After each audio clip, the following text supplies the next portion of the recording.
السلام علیکم دوستوں، نعیم اختر چینل میں آپ سب دوستوں کو خوش آمدید۔ مجھ سے پہلے مولانا عنایت اللہ شاہ بخاری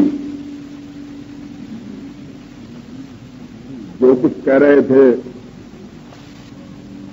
اور آپ جس طرح ان کو باتوں کو آویزہ گوشت بنا رہے تھے،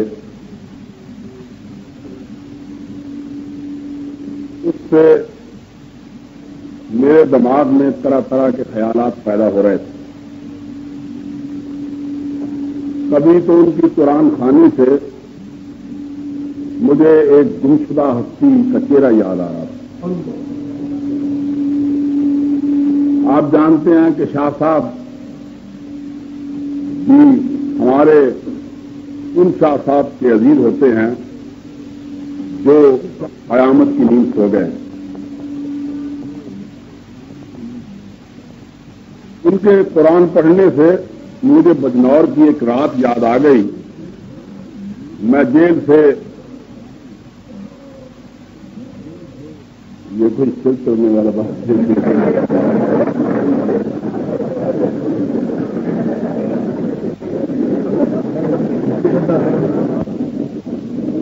یہ معلوم ہوتا ہے اس طرح سے آیا ہے۔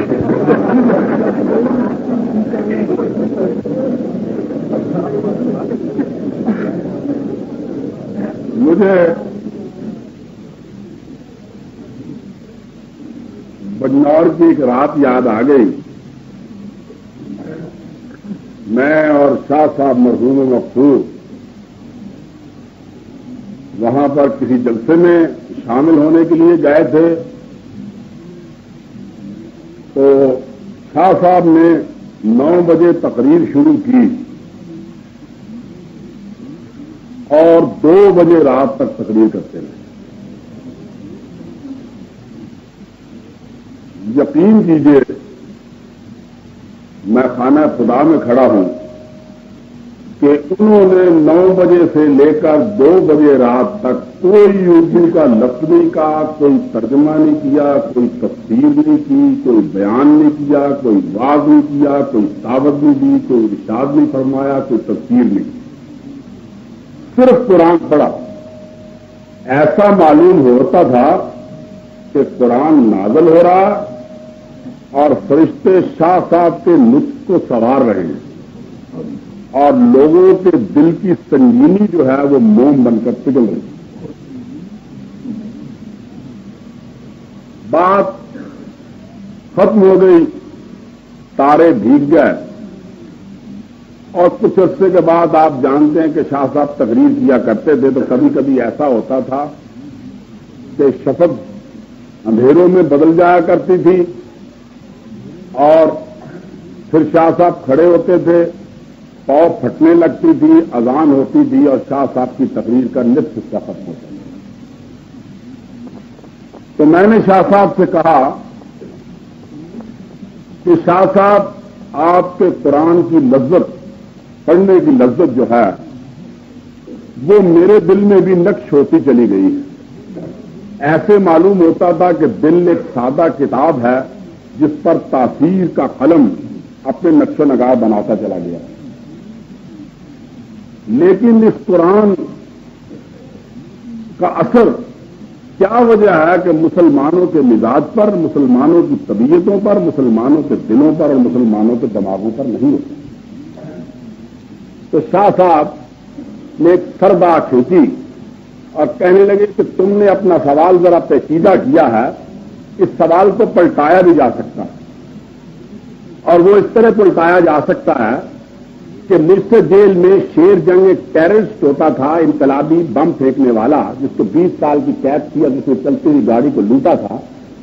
اس نے مجھ سے قرآن پڑھا اور میرے پڑھے ہوئے قرآن کی جو تصحیح تھی اس کی وہ مفتی کفایت اللہ علیہ الرحمت کو تھی۔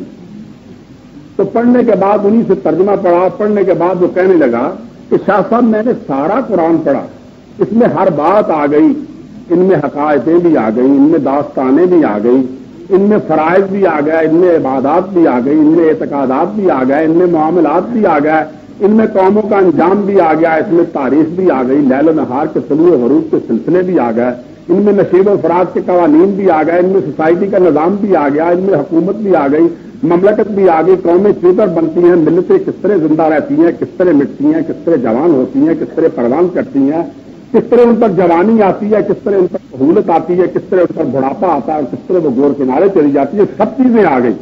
اور قرآن غلام ہو جائے تو اس طرح زندگی بسر کرے۔ ایک بات مجھ کو یہ سمجھ میں نہیں آئی، اور دوسری بات یہ ہے کہ میں نے تمام کتابیں پڑھی ہیں، وہ کوئی نہ کوئی معبود پیش کرتی ہیں، لیکن اس کتاب میں ایک ہی معبود ہے جس کو آپ کا پیغمبر کہتا ہے کہ وہ اندیکھا معبود ہے، جھکنا ہے تو اس کے سامنے جھکو، سجدہ کرنا ہے تو اس کے سامنے جھکو۔ یعنی قرآن نہ تو کوئی دوسرا معبود پیدا کرتا ہے اور نہ مسلمان کو یہ سکھاتا ہے کہ غلام ہو جاؤ تو اس طرح زندگی۔ تو پھر میری سمجھ میں نہیں آتا کہ یہ مسلمان غلام کیوں؟ یہ شاہ صاحب نے فرمایا، اور آپ کئی دوست یہاں پر جانتے ہوں گے کہ یہ اکثر وہ اپنی تقریر میں بھی، ذرا ان کا لب و لہجہ بڑا شیریں تھا، آپ جانتے ہیں وہ بولتے تھے تو کلیاں پھول بن جایا کرتی، تو انہوں نے بیان کیا کرتے تھے۔ تو یہ بات انہوں نے کہا کہ شیر جنگ نے مجھ سے کہا کہ میری سمجھ میں نہیں آتا کہ سارے قرآن میں یہ بات کہیں درج نہیں کہ مسلمان غلام ہو جائے تو زندگی کس طرح بسر کرے، اور پھر میری سمجھ میں نہیں آتا کہ ایک مسلمان جس کو صرف اندیکھے خدا کے سامنے جھکنے کی دعوت دی گئی ہے، وہ اتنے خداؤں کے سامنے جھکے گا۔ تو کہنے لگے کہ اس وقت بھی میں عاجز آ گیا تھا، میں نے ان کو کوئی جواب اس کو نہ دے سکا کیونکہ مجھے اپنی خانہ بیرانی کا احساس ہے۔ اور آج تم نے یہ سوال کیا ہے تو مجھے بھی احساس ہوتا ہے کہ میں نے 9 بجے سے لے کر 2 بجے تک قرآن سنایا اور لوگ جھومتے رہے، سر جھومتے رہے، وجد میں آتے رہے، قیس میں ڈوبتے رہے، لطف اٹھاتے رہے، موتی چنتے رہے، موتی رولتے رہے، گوہر سے اپنے دامن بھرتے رہے۔ جو کچھ بھی آیا انہوں نے اس باغ و چمن سے جو کچھ تھا اپنے دامن میں بھرا، اپنی سماعت میں بھرا، اپنے ذہن میں بھرا، اپنے جیب و دامن کی تمام جناب جو جتنے چیزیں تھیں ان سے ان کلیوں کو اور ان پھولوں کو پورے طور پر وہ بھر لی۔ لیکن اس کا اثر کیا؟ تو میں نے ان کو کہا کہ مولانا آزاد نے ایک بڑی اچھی بات کہی ہے، انہوں نے عید کے خطبے میں کہی تھی اور میں نے آپ کو شاید کبھی پہلے بھی سنائی ہے، انہوں نے کہا تھا اور آج مجھے فوراً یاد آئی کہ انہوں نے ایک دفعہ تقریر کرتے ہوئے کہا تھا کہ میں جانتا ہوں اس اعلیٰ جہیر الصوت کے ذریعے یعنی اس لاؤڈ اسپیکر کے ذریعے میری آواز اس کونے سے اس کونے تک پھیل سکتی ہے، شمال سے ہم آغوش ہو سکتی ہے، جنوب کے ماتھے پر بوسہ دے سکتی ہے، مشرق سے ہم کنار ہو سکتی ہے، اور مغرب سے بغل گیر ہو سکتی ہے، سرا کی پستیوں میں جا سکتی ہے، سریا کی بلندیوں پر اٹھ سکتی ہے۔ لیکن اے برادران عزیز، میں تم سے پوچھتا ہوں کہ تمہارے دل اور دماغ کے درمیان کتنا فاصلہ ہے تاکہ کوشش کروں کہ اپنی آواز کو وہاں تک پہنچاؤں۔ چنانچہ یہی جب مولانا عنایت اللہ فرما رہے تھے، اور سچی بات تو یہ ہے کہ میں کچھ ان علماء کے سامنے آتا ہوں گھبراتا ہوں، بہت گھبراتا ہوں۔ یہ اللہ کے نیک بندے ہیں، سچی بات، پاکیزہ ہیں، شب زندہ دار ہیں، عابد ہیں، پابند صوم و صلات ہیں، اور ہم تو آپ جانتے ہیں کبھی غزل کے کوچے میں نکل گئے اور کبھی شعر و شاعری کے میدان میں چلے گئے۔ لیکن کبھی کبھی یہ بھی احساس ہوتا ہے کہ کامرس فرقہ زحاف سے اٹھا نہ کوئی کچھ ہوئے تو یہ رمدان قدا خار ہوئے، کبھی کبھی یہ بھی احساس ہوتا ہے۔ لیکن بہرحال یہ ایک دوسری بات ہے کہ مولانا عنایت اللہ جب قرآن مجید پڑھ رہے تھے تو میرے دل پر بھی ایک دستک سی پڑ رہی تھی، کچھ کھنک سی ہو رہی تھی، کچھ دھمک سی ہو رہی تھی۔ لیکن میں ایمانداری سے آپ کو سچ کہتا ہوں، میں تاریخ کا ایک طالب علم، میری آج میں مولانا سے باتیں کر رہا تھا اور میں اپنی تقریر کو اقبال ڈے کے لیے اپنے ذہن میں مرتب کر رہا ہوں، اس پر سوچ رہا ہوں کہ اسلام کی جتنی تمام اثاثہ ہے، سرمایہ ہے، متاع ہے، دولت ہے، اور اگر میں کوئی مشکل لفظ بولوں تو آپ مجھ سے اس کے معنی پوچھ سکتے ہیں، کیونکہ یہ بھی ایک بات ہوتی ہے کہ انسان جو ہے وہ چند آدمیوں کے لیے باتیں نہ کرے بلکہ ان آدمیوں کے لیے باتیں کرے جو اپنے دل میں صحیح جذبہ رکھتے ہیں۔ تو آپ کو یاد ہوگا کہ مولانا انور شاہ صاحب، علامہ انور شاہ صاحب علیہ الرحمت سے کسی نے سوال کیا تو وہ سوچنے لگے تو مولانا حبیب الرحمان لدھیانوی نے ان سے کہا کہ حضرت آپ کو بھی سوال کا جواب دینے کے لیے سوچنا پڑتا ہے؟ انہوں نے کہا میں جواب نہیں سوچ رہا، میں دیکھ رہا ہوں کہ سوال کرنے والے کی استعداد ذہنی کتنی ہے تاکہ اس کے مطابق اس کو جواب دے سکوں۔ تو اس لیے کوئی ہو سکتا ہے کہ میں ایسا لفظ بولوں، میں تو آپ اس پر مجھ سے ذرا اس کی آسان کرنے کی بات کر سکتے ہیں۔ کوئی لغت کے معاملے میں میں اتنا حقیر بھی نہیں ہوں، نہ تو صاحب زیادہ فیض الحسن کی طرح میں نے آب حیات پڑھی ہے دوسری جگہ دن کا چلا جاؤں، اور کوئی ایسی ویسی بات بھی نہیں ہے تو بہرحال میرے کہنے کا مقصد یہ ہے کہ وہ اپنا اسلام جو ہے میرے اپنے نقطہ نگاہ سے، جیسا یہ میں کہتا ہوں میرا نقطہ نگاہ کیا، یہ اجتماعی نقطہ نگاہ ہے کہ چار چیزوں سے، اس کی چار چیزوں سے تاریخ بنتی ہے۔ ایک تو بجائے خود تاریخ، جس کو تاریخ اسلام کہنا چاہیے، جس میں ہماری ساری چیزوں کی تاریخ آ جاتی ہے، ہماری فطری، ہماری نظری، ہماری دینی، ہماری اسلامی، ہمارے اعتقادات، یعنی تمام وہ تاریخ جس سے ہماری تہذیبی اور تمدنی زندگی نشو و نما پاتی ہے، ایک تو وہ تاریخ، اور دوسری وہ تاریخ ہے کہ فقہ یہ ایک انداز ہے، ایک تصوف کا انداز ہے اور ایک الہیات کا انداز ہے۔ اب میں تاریخ کا طالب علم، فقہ کے بارے میں میں کوئی گفتگو کرنے کے اہل نہیں، اتنا بھی عاجز نہیں کہ مولوی محمد عمر سے زیادہ عاجز ہو جاؤں، اس سے زیادہ میں انشاءاللہ فقہ کر سکتا ہوں۔ میں نے آپ کو یاد ہوگا مضامین میں تقریر کرتے ہوئے کہا تھا، یہ ٹھیک ہے کہ میں ان کی طرح بارش و برود وہ قصہ میرا نہیں ہے، لیکن مولوی محمد عمر اگر مجھ سے، یہ تو بڑے بڑے لوگ ہیں اور یہ ایسے لوگ ہیں کہ سچی بات ہے کہ علم جو ہے ان کی کنیز ہے، اور علم کے سمجھیے کہ سایہ ہے، کیا کہنا چاہیے، فکر میں پرورش پاتا ہے۔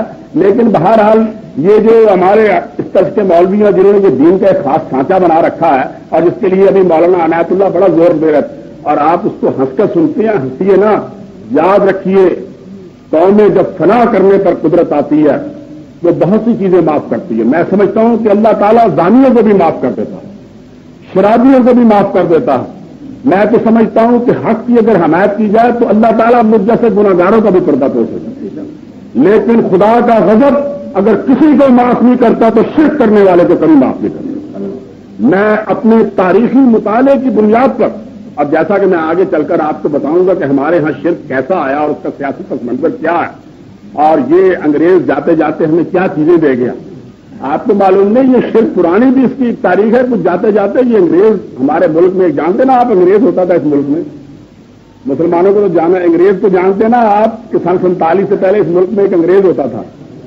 وہ ہمیں جو چیزیں دے گیا ہے، اور اس کا نام لینے سے بھائی یہاں لکھنے والے بھی ہو تو وہ خدا کے لیے اچھا آپ ٹیپ ریکارڈ کے ٹھیک کر رہے ہیں، کیونکہ میری تقریر اور میرے لفظ جو ہیں وہ ذرا بالکل صحیح ٹیپ ریکارڈ ہونے چاہیے اور صحیح لکھے جانے چاہیے، کیونکہ ہماری بدقسمتی سے ہمارے بڑے افسر ایسے ہیں، اردو بیچاروں کو نہیں آتی، عربی کو جانتے نہیں، فارسی ان کو آتی ہے، ان کو صرف ایک مادری زبان انگریزی آتی ہے، اس میں وہ گفتگو کرتے ہیں اور اس کے بعد کہتے ہیں آپ نے فلاں لفظ، اس میں بوئے فساد آتی ہے، اس میں بوئے فساد آتی ہے، اس سے یہ ہوتا ہے، اس سے وہ ہوتا ہے، یوں ہی بیچارے آج اس کے ذہنی اعتبار سے فرمایا سے وہ بھی ادھر ادھر کے سکولوں میں پڑے ہوئے ملازمت کے لیے نوکری کی ہوئی۔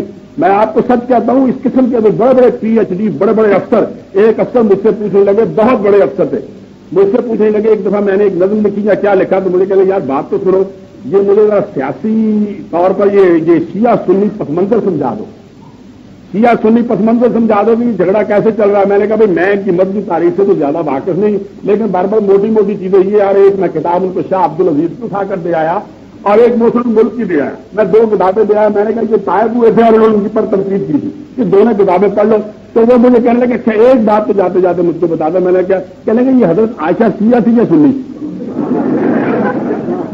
یعنی یہ بالکل میں آپ کو ذہن کی بات، تو وہ کہنے لگے حضرت عائشہ شیعہ تھی یا سنی تھی، تو میں کبھی اس کے منہ پر دیکھتا تھا، کبھی اپنے منہ کو دیکھتا تھا، میں اپنے عزت کا احترام کر رہا تھا اور میں دیکھ رہا تھا کہ اللہ تعالیٰ نے کیسے اس لیے جو میری تقریر نوٹ کی جائے اس کے لفظ نوٹ کیے جائیں، تو بھائی جو لفظ میں بولوں وہی لفظ، کیونکہ یہاں معاملہ بڑا نازک ہے، تمہاری زلف میں آئی تو حسن کہلائی، وہ تیرگی جو میرے نامہ سیاہ میں، یہ تیرگی کی بات ہوتی ہے، کسی کی زلف میں چلی جائے تو حسن ہو جاتی ہے اور ہمارے مقدر میں آ جائے تو سیاہی ہو جاتی ہے، اور اسی طرح آپ جانتے ہیں کچھ اس کی لمبی باتیں بھی ہیں اور اس باتوں کو میں چھیڑنا نہیں چاہتا۔ تو بہرحال کہنے کا مقصد یہ ہے کہ ذرا انگریز کا نام لیتے وقت میں ذرا بڑا سوچتا ہوں اور یہ باتیں سوچنی پڑتی ہیں، اور آپ لوگوں کو یہاں پر خوش قسمتی سے بڑے نوجوان بیٹھے ہیں، آپ کو یہ سوچنا پڑے گا، آپ کو اس پر غور کرنا پڑے گا۔ اگر آپ غور نہیں کریں گے تو میں اپنی تاریخی بصیرت اور اپنی تاریخی مطالعے کی بنیاد پر آپ سے کہتا ہوں کہ پھر اللہ کا قانون آپ کو معاف کرنے کے لیے تیار نہیں ہوگا۔